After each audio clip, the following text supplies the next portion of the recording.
What's up? It's your boy Kevin to turn on this motherfucking YouTube shit. Wow, what the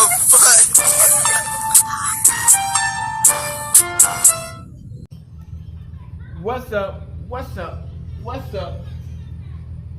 It's your boy. Can't tell you shit. Hey man, say man, we are lit. Listen to me, turn. Say, motherfucking day. Straight here outside, big crib in the game. Straight here outside, Christian man. Free Palestine, free Congo. Russia, do your thing. The Texas, stand the fuck up, man. Each day, new day, be a better version of yourself, man. Never let nobody bring you down. Always fight back. Never let somebody tell you who you are, but also never put yourself in a position you don't belong. You dig what I'm saying? Stay humble, gang. Hey man, say man, come to this Hebrew Israelite man, as a real Jew, we out here fighting, man, outside type shit. Let's get it. Alright. Say, motherfucking day. Stay here outside, big crib in the game. So man. Y'all know how people, man, like I said, man, we live in the end times. The pale horse, man. If y'all know what the pale horse is, look it up. It's time of death, gang. A lot of people been dying, you know what I'm saying? And Enchantin, man. You know what I'm saying?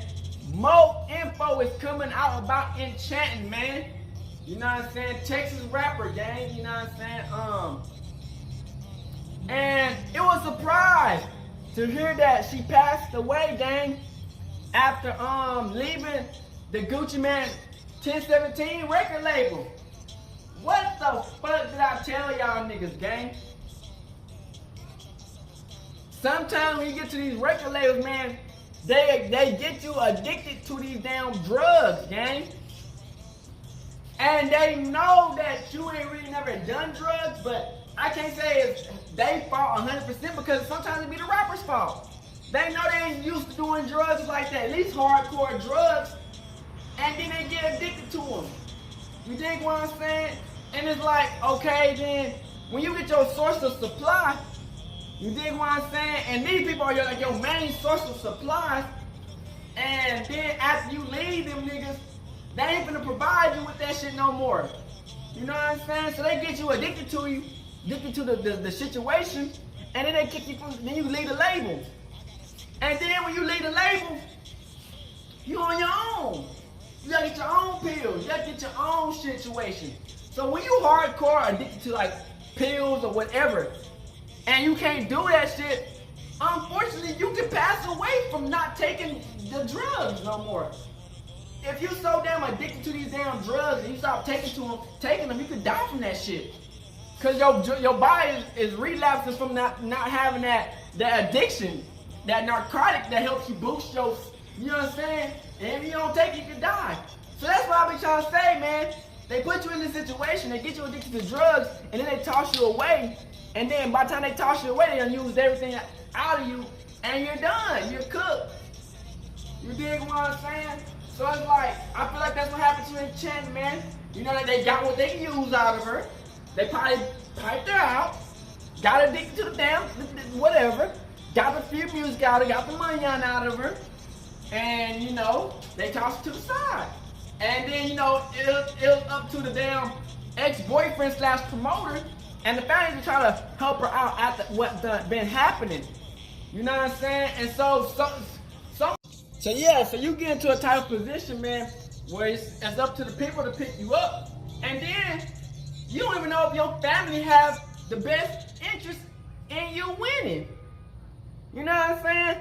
So you get what I'm saying? So you deal with this label, and then you go back with your family, and your family might not even like you.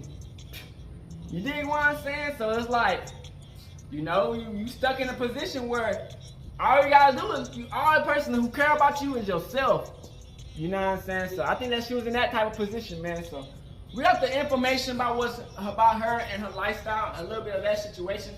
So I want y'all to like and subscribe and share what's going on, man, so people can realize that it's not sweet out here, man.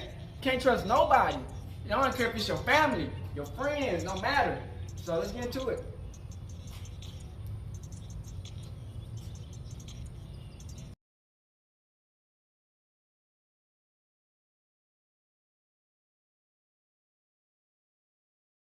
Say, man, sad times we living in, man.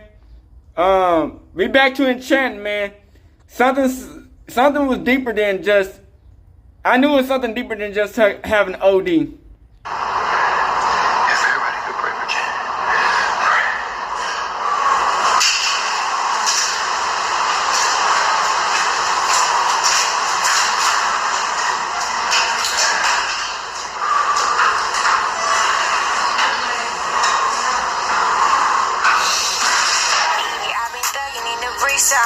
And I'm strapped up for protection, keep them sticks off right. I win the same, cause we both got extensions. And don't you try to give me your heart, cause I got bad intentions. So icy, girl. See the vibe? Let's talk about, I gotta ask you about Enchantin'. That's the elephant in the room. Mm-hmm. When you look you up, that's a history that can't be denied. Mm-hmm. How important do you feel like you were to her career blossoming who she is? How important? Yeah. If I didn't exist, she wouldn't exist. Damn. And I'm down for you always. Katie, do you love me? Me.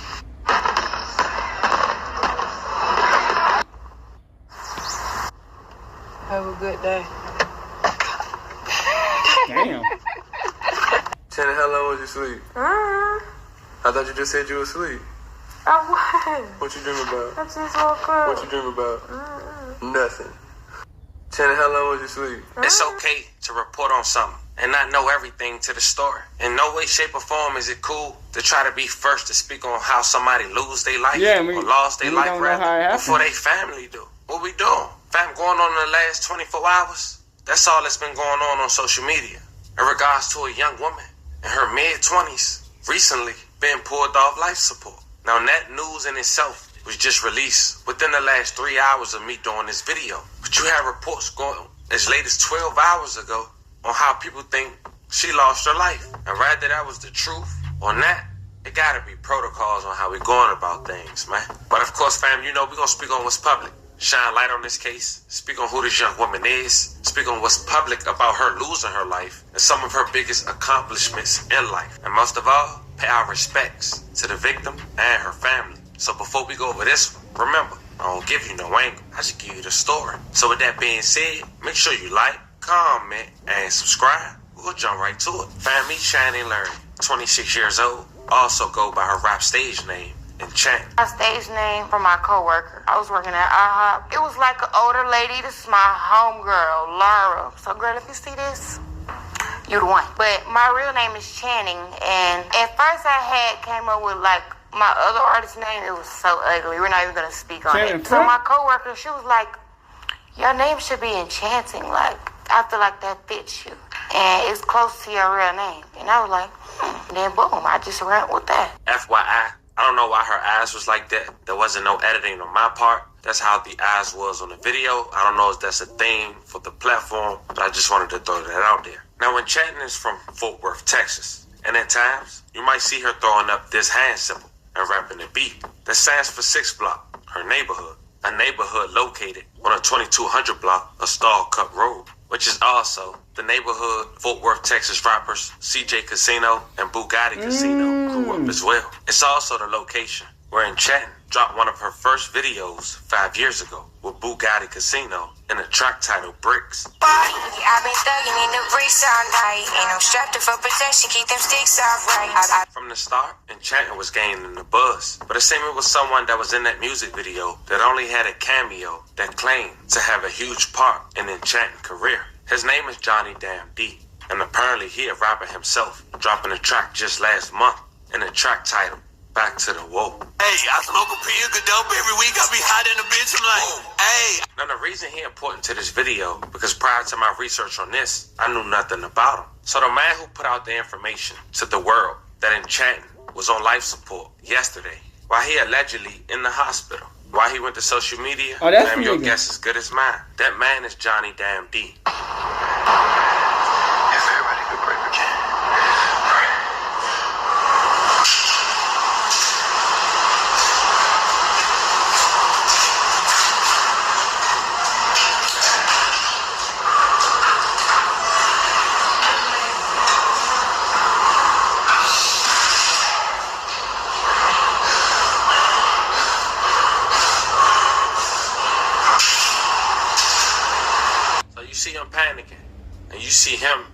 frantic like he almost did something wrong, recording it in all black. And here's the thing, as I do my research, I find out even on his page by the pictures he was tagged in, he knew her since at least 2019, which is 5 years ago, which is when she was in that music video and he had a cameo. But it's also important to know this. I really couldn't tell exactly how their relationship went. But what I can say is just last year, he threw salt on her name, speaking on her as if it wasn't for him, she wouldn't have no career. You one of those guys, man. Like I said, we can't not talk about the elephant in the room. You know what I'm saying? Let's talk about your deal, you being linked with 1017. Let's talk about, I gotta ask you about Enchantin. That's the elephant in the room. When you look you up, that's a history that can't be denied. How important do you feel like you were to her career blossoming who she is? How important? Yeah. If I didn't exist, she wouldn't exist. That's how much. That's how. If you didn't exist, she wouldn't exist. She wouldn't exist. But what did you do to impact her so much that you felt like if it wasn't for me, you wouldn't be here? Pretty much anything you can ever think of an artist is supposed to do for themselves, I had to do for her. I took it. I took the money, an image. I took a face, and I pretty much put everything together what I thought people would love, the music that I thought people would attract to. I posted the sexual content that people would attract to on Instagram just to build a page. Yeah, but you said something. You said everything that an artist should do for themselves. Yeah. So you saying that she didn't actually do anything? No. You did it all. No, I mean she had what part did she play and what part did you play? The face and the voice. That's all she played with. She was the face and the voice. What record labels do for artists is what I was doing by myself. A&R and all that. Everything. I had 10 jobs in one. I was writing the songs, recording the songs, mixing the songs, marketing the songs. So she didn't write her own songs? No, I mean, she wrote her own songs. I don't want to take credit away from what she did do. She did write songs. But there's a difference between a good song and great songs and hit songs. Okay, so you critiqued her song. I critiqued her style to where it was like, when I met her, she probably had a EP on SoundCloud with like 25 plays, but I seen the vision, and I took what her vision was and I added to it, and together we made motherfucking. How did y'all meet? That's what I was about to ask. It was on Facebook. She was just like known in Fort Worth, in Dallas-Fort Worth, as a pretty face on Facebook, Snapchat, shit like that. And I just found her and I heard the music. I told her to send me something. She sent me a song. She had a nice voice. That shit called a Dougie, the duck. Hit her up and told her to come to the studio, and that's how we met. And I forgot what it's called. At that time, did you have any other artists you were working with? Yeah, I was working with this artist at the time called Lil Nana, Kiana. She had a song called Beat Up the Pot that kind of got popular around that time. And that's what really attracted Channing to what I had going on, because she seen Kiana, and she knew Kiana, and she seen Kiana growing. Scaling. So she was like, I got to figure out what's going on over here. So that's how she got in the mix with me. So you like working with females? It's just I seen the vision before Cardi B and everybody came out. I seen that females were going to be the next wave. So I was putting together strippers and making them rap and saying, hey, we're going to talk about what y'all lifestyle is at the strip club on album. So before the City Girls, I was trying to create the City Girls. But it's like, you can't get everybody to see the vision. They understand it and they might think, yeah, this sounds good, but you really got to make people believe, you know what I'm saying? And if you ain't, at that time I had no accomplishment, so it was hard to get people to believe that I can make it happen. But Channing was one of those people who believed that I can make it happen over time, so it happened for her. So when you say it happened for her, you guys were together, you created a sound and you created a wave, and then 1017 comes into play. How long after? Not only how long after, but how did it all happen? You know what I'm saying? How did 1017 happen? Yeah, how did they link up with you guys? How did that happen? It was a couple of more people that tried to reach out prior to 1017. Who was it? We had L.A. Reid with Hit Code tried to reach out, Hit Code, who else was it? We had Def Jam in the beginning. We had Epic Records. We had a meeting with Sylvia Rohn. That was cool as fuck. Yeah. You know what I'm saying? Then why you didn't choose any of them?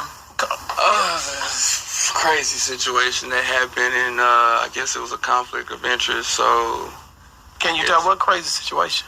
I mean, just people we dealt with prior to the situation, and we got blackballed. This person tried to blackball us from having any type of accomplishments, but so they already was kind of like somebody from the Dallas area. They had their hands in their shit. Yeah, somebody from Dallas Fort Worth. Really? Yeah, they just tried to stop what was going on, and can I research and find out who this person is or how the hell? Let's be honest out the gate, fam. We know how some people in Texas give it up with women. Now this man sound bitter, and this was just last year. Once again, shout out to Boss Talk. But also, why are you around this woman months later after that in this type of situation after speaking down on her? The whole thing don't sit well with me, fam. You gotta let me know, but keep this in mind. Now he spoke on her getting that deal with 1017, but that was through Epic. Of course, Gucci Mane put that roster together with Pooh Shiesty Fujiano and others during the pandemic. But according to his page and pictures he was tagged in, Enchantin was possibly signed to Epic in 2019 and was added to the new 1017 roster when Gucci had made that label by Epic. She dropped 2 albums under that new deal, No Love in 2022 and Love Scarred / No Love Deluxe in 2023. And 7 months ago, she spoke on fulfilling her contract with 2 albums, now exploring other options, no longer signed to Gucci Mane, the new 1017. And if I had a twin, ooh, we'll be giving you niggas hell. Well, I send my twin to go, yeah. No, for real, that's the next time. Feel me? Man, that wasn't me. That was my twin. What are you talking about? They're like, oh, he look decent. Girl, you trying to shoot your shot? Oh, nah, that ain't Plies. Duh. They going too hard. Y'all so damn dumb. I'm fucking dead. I want y'all label to go harder for you. What label? Suzanne, 100% independent. Over here. No cap.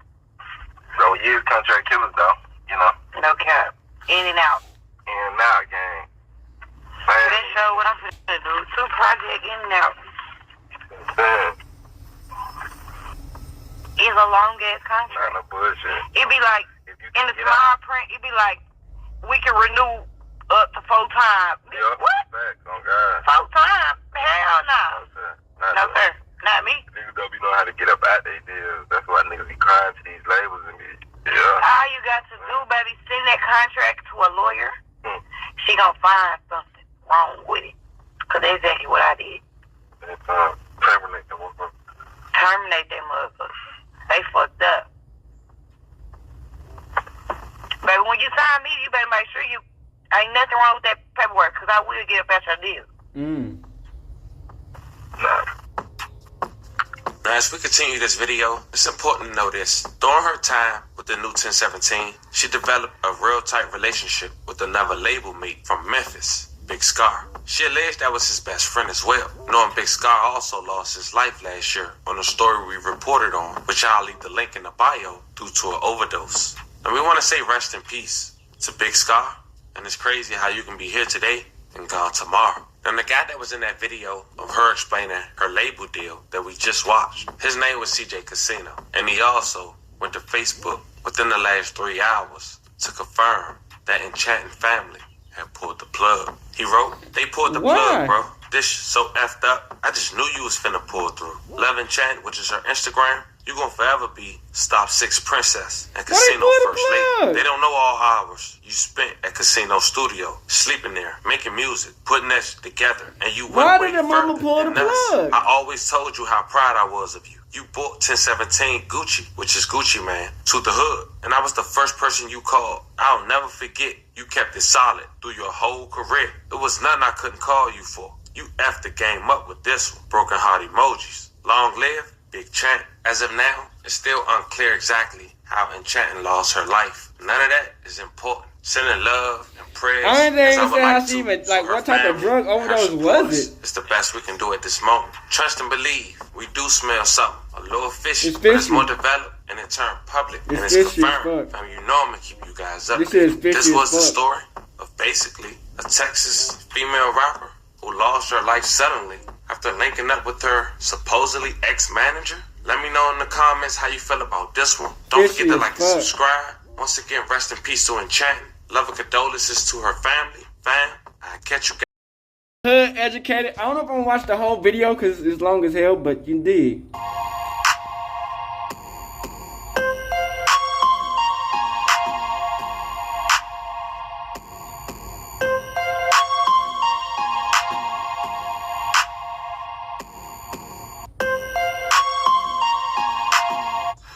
If you hood educated, I'm glad you made it.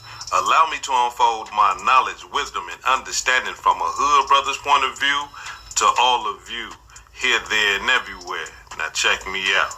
Listen, I'm talking about, I gotta give a shout out to all the hood educated investigators.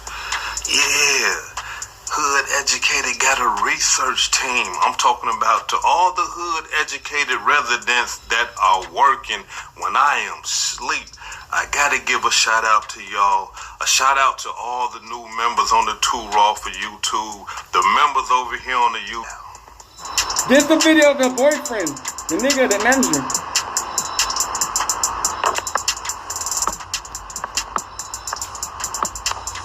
What I want everybody to do on this hoe, that's everybody that's on this page. I want y'all to go back to the post that I posted before this. Before I went live, look at my last post. I want y'all to meet me back over here. I'm just briefly go through the shit quick because I was gonna wait until after the funeral to speak the truth on what the hell happened and what's going on with Channing and over the past year or so. I don't know how long it's been since you've been going through this, but I figured out late, very, very late. And I tried to do something about it.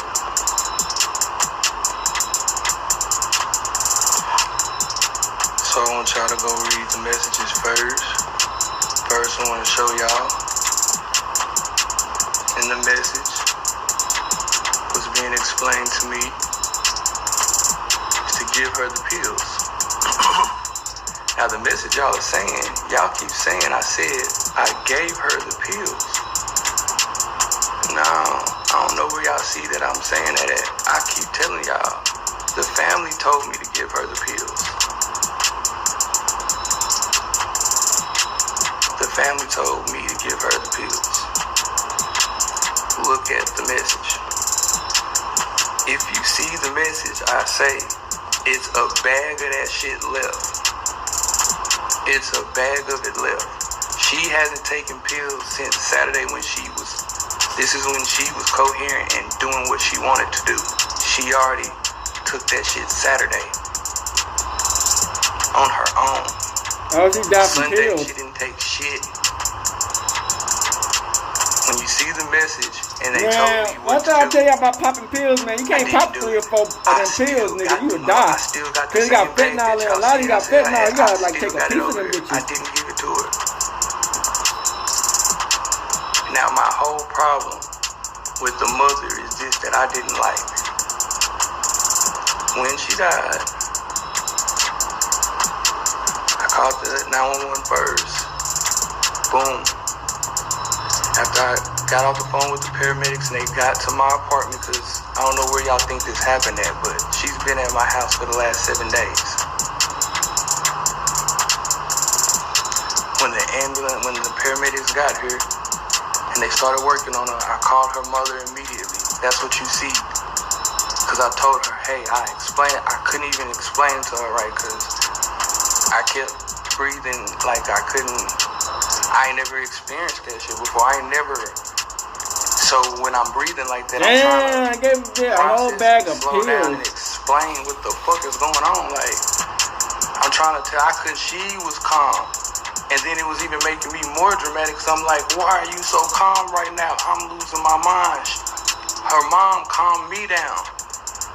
Her mom was calm enough to calm me down. And I'm thinking, why are you so calm? Like, why is everybody acting normal? Why is you acting normal? I'm tripping, I'm losing my mind right now. What the fuck I just seen with my eyes?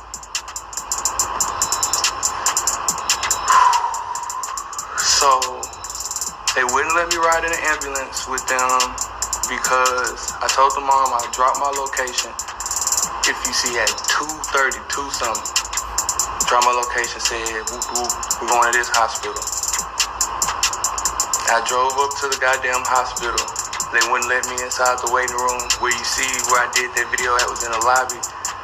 Cause it took her mama 2 hours and 30 minutes just to tell me she was on the way. It took her 2 hours and 30 minutes just to tell me she was on the way. So they won't let me in the back. I'm in the front of the hospital. By myself. Nobody. By myself. At this point, the doctors can't even get in touch with the mama. I can't get in touch with the mama. I don't know what's taking so long. This is before she told me she was on the way. Because I'm thinking as soon as I tell her, drop everything that you're doing, come now. No. They took 2 hours and 30 minutes to say they was on the way. Then took another 45 minutes. So I was there by myself. So when I didn't have nobody else to call and nobody was picking up the phone, I decided to go live, calm myself down, talk to everybody and say if everybody could, just pray. Somebody called me while I was on live. I forget I even did that. I was losing my mind. I was by myself. I was calling people. Nobody's picking up. Everything that I said, I got the receipts to prove it. Look at the text messages that I sent. I'm asking her because they won't let me in. So I'm like, have y'all made it there yet? I'm asking, have they made? Look at the timestamps. Everything that I'm saying checks out. I was there by myself for hours before they showed up, and I'm trying to figure out why everyone is so fucking calm. Why am I the only person losing my shit?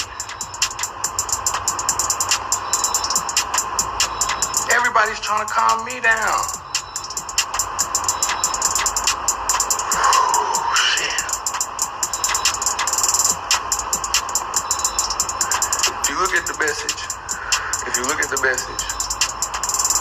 messages that I posted before this live, you see what I said.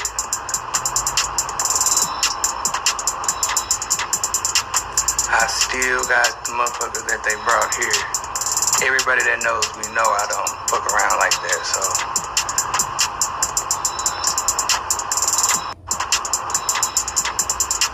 I still got the motherfuckers that they brought here.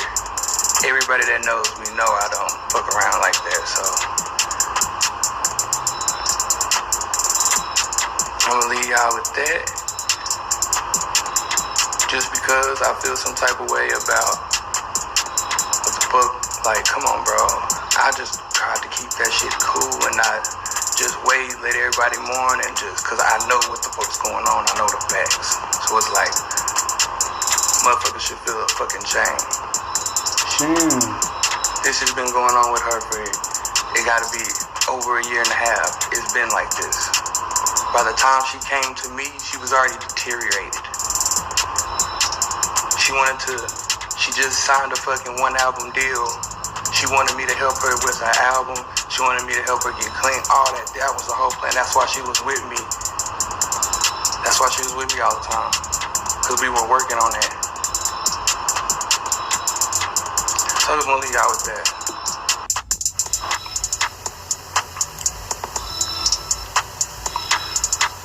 What?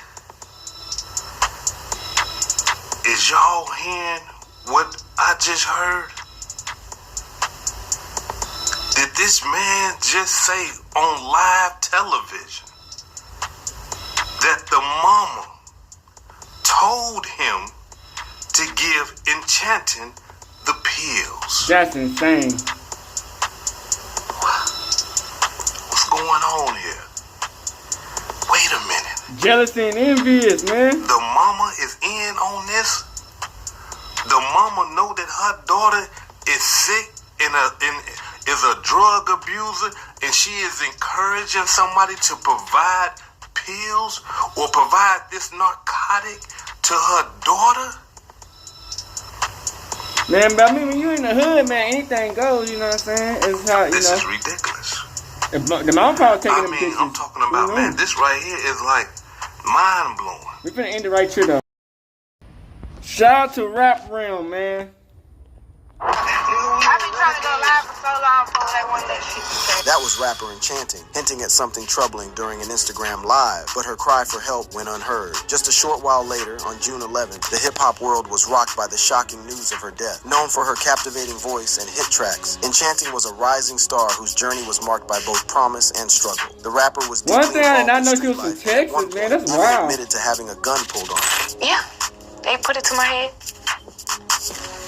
I know that wasn't gonna shoot, but you know how are. In this video, we uncover the events leading to her tragic passing and explore why many believe there was foul play involved in her death. Stay tuned because this story is wild. Enchantin's death.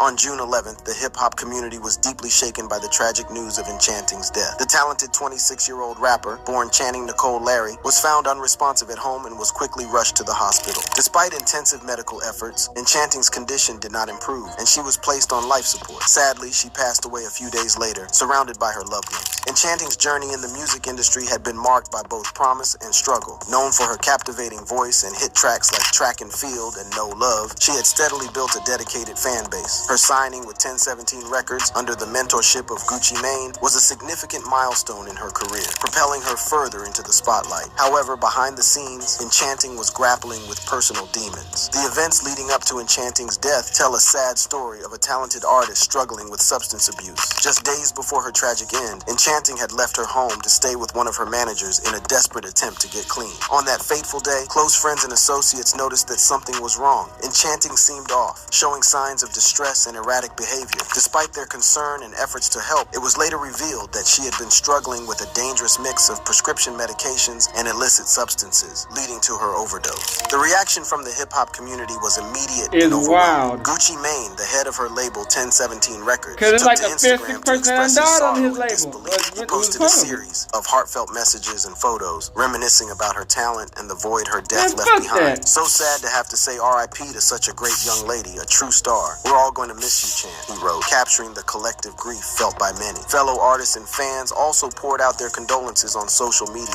sharing memories and expressing their heartbreak. Enchantin had touched many lives through her music, and her sudden passing felt like a personal loss to those who had followed her journey. Her Instagram was flooded with messages of love and sorrow, highlighting the impact she had made in her short life. The cause of her death has also raised a lot of discussion. Over the past few years, the hip-hop community has seen many tragic losses due to overdose and drug addiction. Another tragic tale that closely resembles Enchantin is that of Chinna Rogers, a young rapper who faced similar battles. Chinna Rogers was a remarkable talent who moved from modeling to making a name for herself in the music industry. Born in Philadelphia, Chinna grew up surrounded by the city's rich musical culture, which influenced her artistic journey from an early age. During her middle school years at Julia R. Masterman School, Chinna developed a passion for writing. She initially considered writing a book, but eventually found her true calling in music. By the age of 14, Chinna was signed by Ford Models, a prestigious agency, and she quickly rose to prominence in the fashion world. However, she felt the fashion industry was too superficial and didn't allow her to express her true self. Chinna's passion for music led her to leave modeling behind and focus entirely on her musical career. Her big break came when she connected with ASAP Yams, a founding member of the ASAP mob, through Twitter. Yams saw her potential and took her under his wing, mentoring her and helping her navigate the early stages of her music career. With ASAP Yams' guidance, Chinna began creating her own music and developing a unique sound that connected with many people. Despite her rising fame, Chinna's journey was not without its challenges. She struggled with opioid addiction, a battle that she openly addressed in her music. Chinna's battle with addiction started in her teenage years, a time when most young people are still figuring out who they are and what they want to become. For Chinna,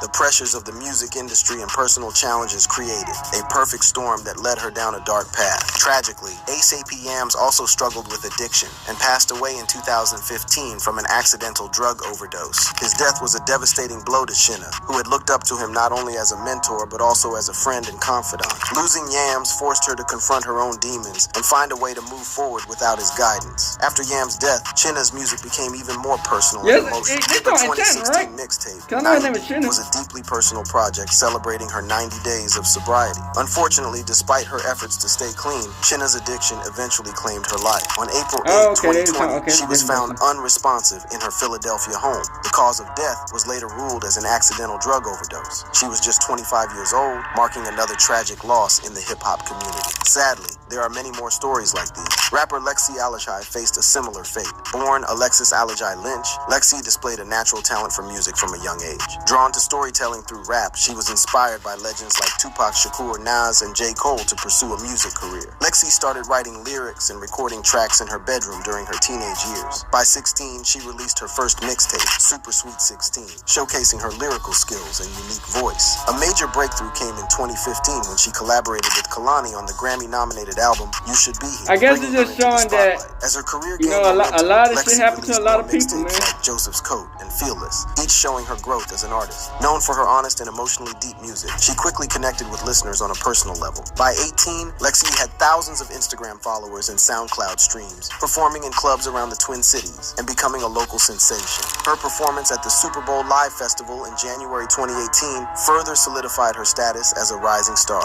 Lexi's death was a shocking blow to her fans and the hip-hop community. On New Year's Day in 2020, she was found unconscious at the Lowe's Minneapolis Hotel. The Hennepin County Medical Examiner's Office later confirmed that she died due to mixed fentanyl and ethanol toxicity. This revelation devastated her fans, friends, and fellow artists who admired her rise to fame. Another painful overdose death that shook the hip-hop industry in recent years was that of DMX. DMX was an iconic figure in the hip-hop industry, known for his raw and aggressive style. His rise to fame began with the release of his debut album, It's Dark and Hell is Hot, in 1998. This album was both a critical and commercial success, debuting at #1 on the Billboard 200 chart. DMX's powerful lyrics and gritty delivery resonated with fans worldwide, making him a standout artist in the late 1990s and early 2000s. Beyond his music, DMX's impact on hip-hop culture was profound. He brought a level of authenticity and raw emotion that was unmatched, and his influence extended beyond music into acting, where he starred in several films. His ability to convey pain, struggle, and redemption through his art made him a relatable and revered figure in the hip-hop community. During his peak career years, DMX's addiction had a profound impact on both his professional and personal life. Concerts were frequently canceled, and his erratic behavior became a staple of tabloid headlines. Fans and industry insiders watched as the talented rapper struggled to keep his life together. His legal troubles also mounted, with numerous arrests for drug possession, animal cruelty, and tax evasion. These incidents not only tarnished his public image, but also strained his relationships with family and friends. The impact of DMX's addiction on his personal life was equally devastating. He fathered 15 children with multiple women, and his relationships were often tumultuous. The constant battle with addiction strained his ability to be present for his family, leading to fractured relationships and emotional turmoil. Despite many attempts to overcome his addiction, DMX continued to struggle. In 2017, he entered rehab again, canceling several concerts to focus on his recovery. Fans remained hopeful that he would beat his demons this time, but the cycle of addiction was relentless. In 2019, DMX made another attempt at rehabilitation, stepping away from the spotlight to seek help. His public appearances became rare, and his health visibly declined. Despite these struggles, he continued working on new music, driven by his passion. Fans held on to the belief that he would make a strong comeback. On February 10th, 2016, a particularly alarming incident occurred when DMX was found unresponsive in a parking lot at a Ramada Inn in Yonkers, New York. First responders resuscitated him and administered Narcan, an opioid reversal drug. He responded quickly and became semi-conscious before being rushed to the hospital. Although DMX later claimed it was an asthma attack, the incident highlighted the precarious state of his health and the dangers of his addiction. The events leading up to DMX's hospitalization in 2021 were the culmination of years of struggle. On April 2nd, 2021, around 11 p.m., DMX was rushed to White Plains Hospital after suffering a heart attack at his home. No suspected to be the result of a drug overdose. The news shocked the music industry and his fans, who anxiously awaited updates on his condition. The next day, his attorney, Murray Richmond, confirmed that DMX was on life support. But you know, it's good to know that, it was revealed that he had suffered cerebral hypoxia, a lack of oxygen to the brain during resuscitation attempts, leaving him in a coma with little hope for recovery. As days passed, DMX's condition did not not improve. His former manager, described him as being in a vegetative state with lung and brain failure and no current brain activity. His manager, Steve Rifkin, stated that tests would be conducted to determine brain functionality. The family faced an agonizing decision, holding on to a sliver of hope. On the morning of April 9th, 2021, DMX lost functionality in multiple essential organs, including his liver, kidneys, and lungs. He was pronounced dead shortly after, at the age of 50. The news of DMX's passing was met with an outpouring of grief from fans, fellow artists, and the entire music community. His efforts to get clean before his death drew parallels to Enchanting's struggle, both battling their demons while trying to continue their careers. Enchanting's death was particularly heartbreaking as she was at the peak of her career and was rising in fame. Career. From a young age, music was a central part of Enchanting's life. She sang in the church choir and took piano lessons in elementary school, setting the stage for her future in music. I feel like music was always something that came naturally to me, she said in a past interview. It was something that I thought should probably put more time and effort into because it was natural, you know, instead of trying to force a talent. As a teenager, Enchanting juggled many roles. She was involved in cheerleading and sports and even worked as a hairstylist and nail technician. Despite her busy schedule, her true passion was always music. Her natural talent and love for music were clear to everyone around her. Enchanting first performed at local talent shows and community events. Her powerful voice and captivating stage presence quickly made her stand out. It was evident that she was destined for bigger things. After high school, she decided to pursue music full-time. It was a bold move, but she knew it was what she wanted to do. She soon began working with producer Jay White, known for crafting hits for Cardi B, Megan Thee Stallion, Doechii, and Gucci Mane. This collaboration proved to be a turning point in her career. One day, Gucci Mane posted on social media that he was looking for new artists to work with. Jay White sent Gucci a link to Enchanting's Instagram page and some of their songs. Gucci was intrigued and reached out to Enchanting the very next day. In 2020, Enchanting signed with Gucci Mane's 1017 label, starting a new chapter in her music career. With the support of the 1017 label, she was in a strong position for success, as the label had a history of turning artists into stars. 1017 Records, also known as 1017 Brick Squad, was founded by Gucci Mane in 2007. The name 1017 holds personal significance for Gucci Mane, as it represents the address of his grandfather's house in Bessemer, Alabama, where he spent much of his childhood. This label allowed Gucci Mane to take control of his music career and help new talent in the hip-hop industry.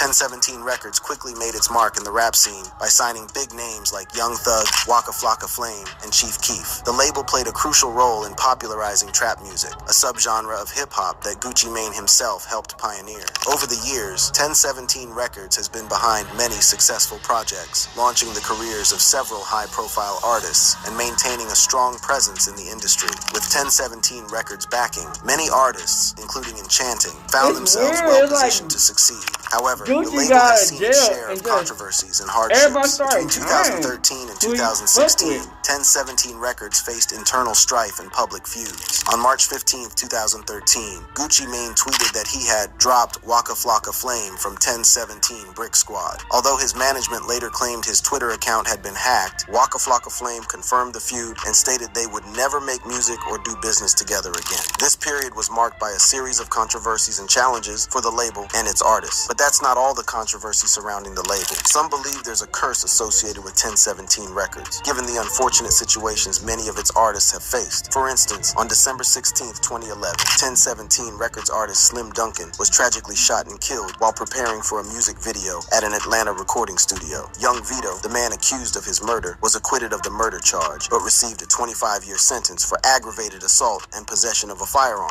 Additionally, Pooh Shiesty, another artist under the label, is currently facing legal troubles. For those unfamiliar with the situation, Pooh Shiesty is a rapper from Memphis, Tennessee. Pooh Shiesty faced numerous challenges from an early age. The environment he was raised in was tough, and like many young men in his community, he was exposed to the harsh realities of street life. Despite these obstacles, Pooh Shiesty found solace and inspiration in music, which would eventually become his ticket out of the struggles he faced. At 18, Pooh Shiesty began making a name for himself in the local music scene with his raw and gritty lyrics. His unique style quickly caught the attention of fans and industry insiders. He adopted the stage name Pooh Shiesty, combining his childhood nickname Mr. Pooh with the slang term Shiesty, reflecting his lifestyle and persona. In March 2019, Pooh Shiesty released his debut single, Hell Night, featuring fellow Memphis rapper Big 30. The song was an instant hit locally, and its success grew with the release of the official music video in February 2020. The video showcased his talent and street credibility, solidifying his reputation as a rising star. His relentless work ethic and undeniable talent soon caught the attention of Atlanta rapper Gucci Mane. Recognizing his potential, Gucci Mane signed Pooh Shiesty to 1017 Records in a joint venture with Atlantic Records in April 2020. This partnership marked a turning point in his career, providing him with the platform and resources to reach a wider audience. However, as Pooh Shiesty's career continued to rise, his life took a dramatic turn with a series of legal issues, adding to the perception that 1017 Records is plagued by misfortune. The first major incident happened on October 13th, 2020, when Pooh Shiesty was arrested in connection to a shooting in Bay Harbor Islands, Florida. The incident involved a drug deal gone wrong, which escalated into a violent confrontation. According to reports, Pooh Shiesty and two other men were involved in a transaction to purchase marijuana and high-end sneakers. However, the deal quickly turned sour, resulting in gunfire. Pooh Shiesty faced several charges, including armed robbery, aggravated assault, battery, and criminal theft. Despite the severity of the charges, he was released from custody on the same day of his arrest. This incident marked the beginning of a tumultuous period in his life as legal troubles began to mount. The situation took a darker turn on June 9th, 2021,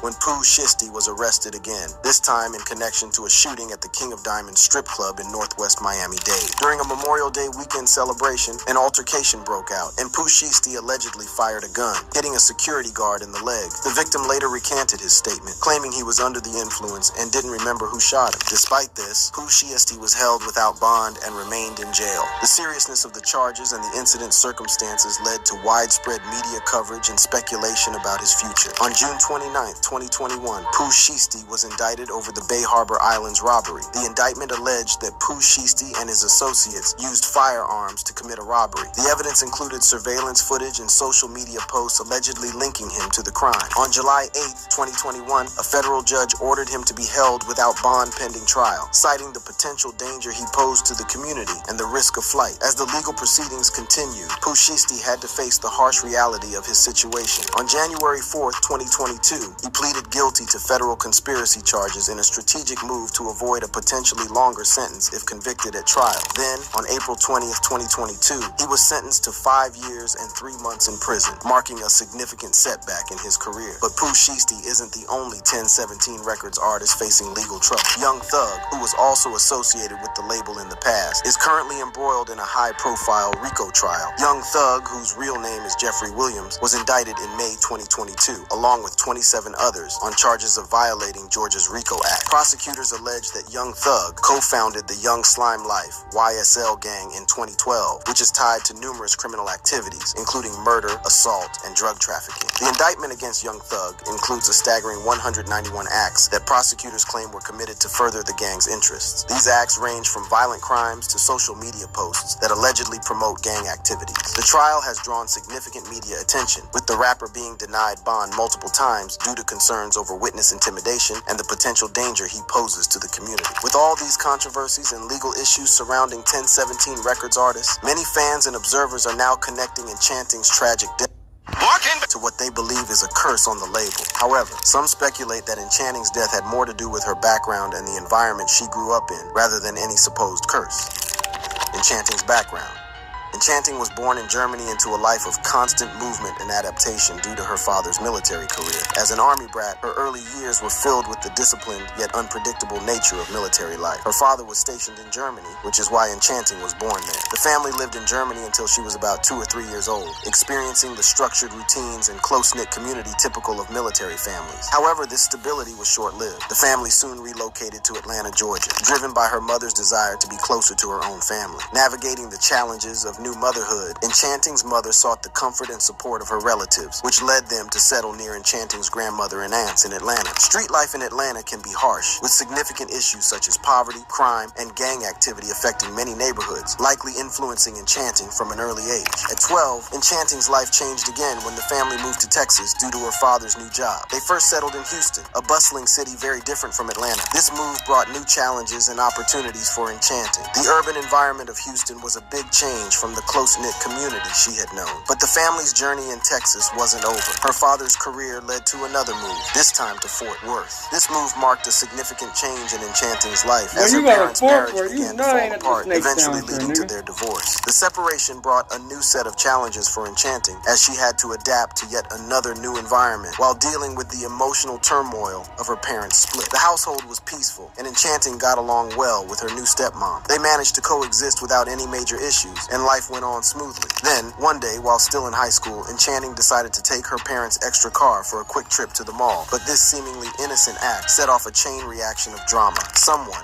either her neighbor or her stepsister, told on her. When her stepmom found out, she was furious. She stormed into Enchanting's room and the two started a shouting match. The argument quickly escalated, leading to a heated confrontation. Her stepmom, feeling disrespected, demanded that Enchanting leave the house. Enchanting was forced to move out and live with her mom. The betrayal and rejection by her stepmom, along with her father's lack of support, left her feeling abandoned and hurt. Years passed before Enchanting returned to her father's house, hoping that time had healed old wounds. However, the peace was short-lived. The second time she was kicked out was even more dramatic. Someone accused her of having weed in the house. Enchanting denied the accusation, arguing that if she had weed, she would have smoked it rather than leaving it lying around unused. Despite her protests, the accusation stuck, and she was kicked out again. This time, the betrayal cut even deeper. The relationship between Enchanting and her father never fully recovered. After being kicked out for the second time, Enchanting's life took a drastic turn. She found herself increasingly drawn into the street lifestyle of Fort Worth. The streets came with their own set of problems. Enchanting was frequently in and out of jail, entangled in various legal issues. She became involved in violent confrontations and at one point even had a gun pulled on her. Yeah,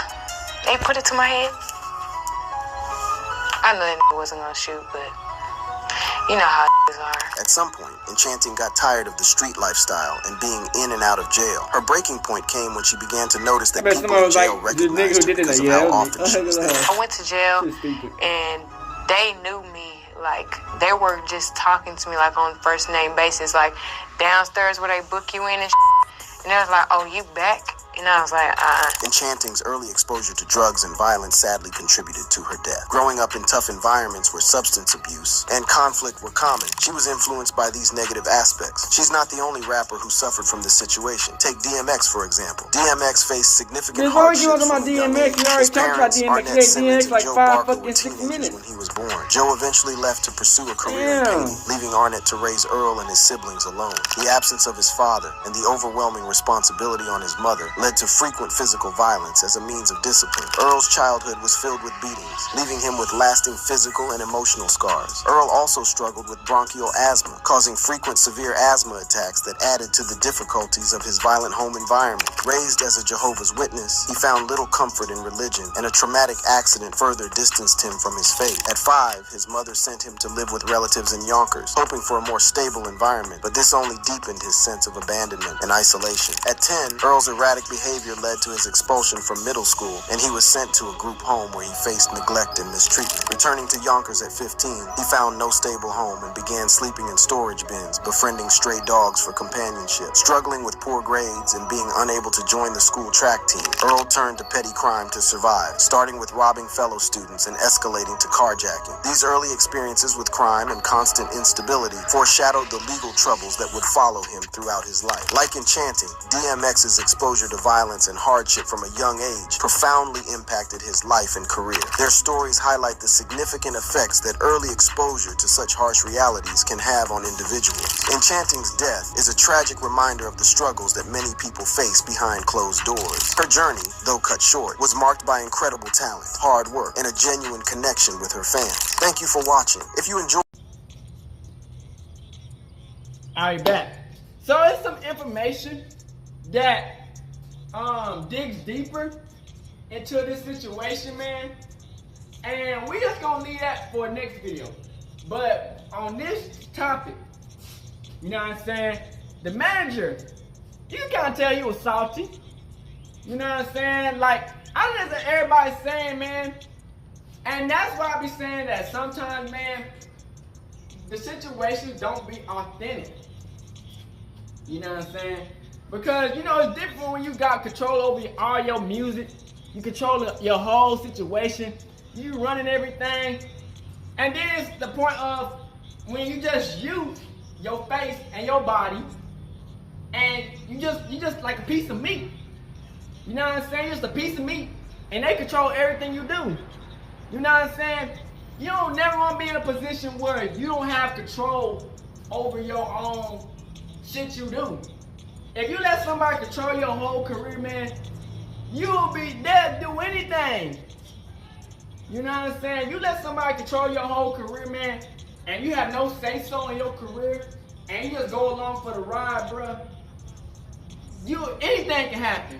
You know what I'm saying? They'll sign you up for anything. They'll make you do anything. You know what I'm saying? That's why you want to have control over your masters, over your damn song, everything, your royalties, all that shit. Control over your music when you can upload it, all that shit. But you know, some people they couldn't make it if they wanted to say they wanted control over everything they got. They gotta sign away everything they got, you know what I'm saying, just to make it. Cause you know, if it wasn't for that, they wouldn't be able to make it. You know what I'm saying? So it's like sometimes niggas be put in a position where it's like, do you want control over everything and you might not make it? Or do you want to let them have control over everything but you make it? But at the same time, anything can happen.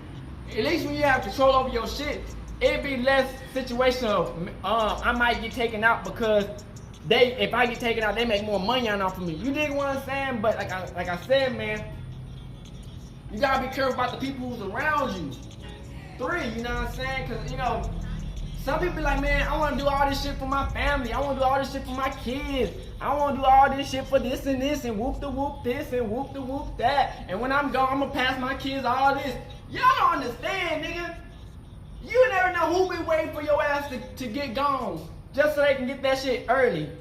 You know what I'm saying? They'll be like, I'm gonna save this shit up for my kids and this and that, and only my kids. Bro, you never know who would try to take you out just to get to that shit quick and easy and faster.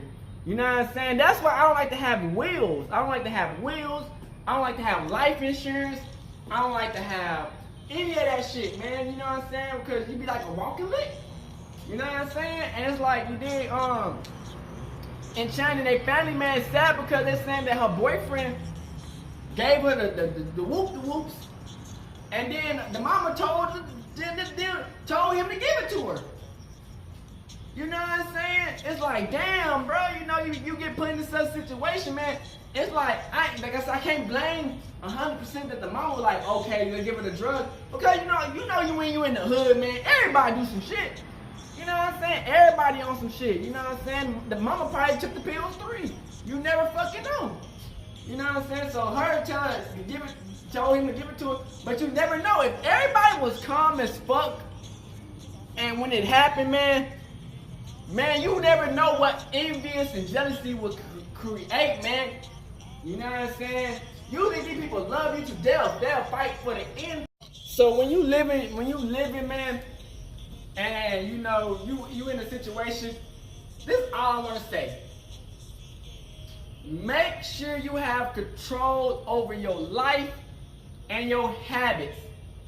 Don't be dependent on other motherfuckers to have control over what you consume, how you live, and what you do in life. Because motherfuckers will crash you out just to get ahead.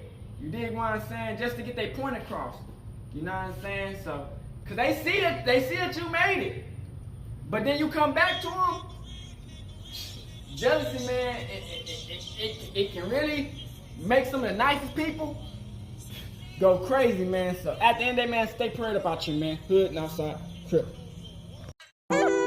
Hey, Dad, you know, dog, when we link up, dog, this shit be legendary. You know this instrumental, you the engineer on it, so Kodak everywhere.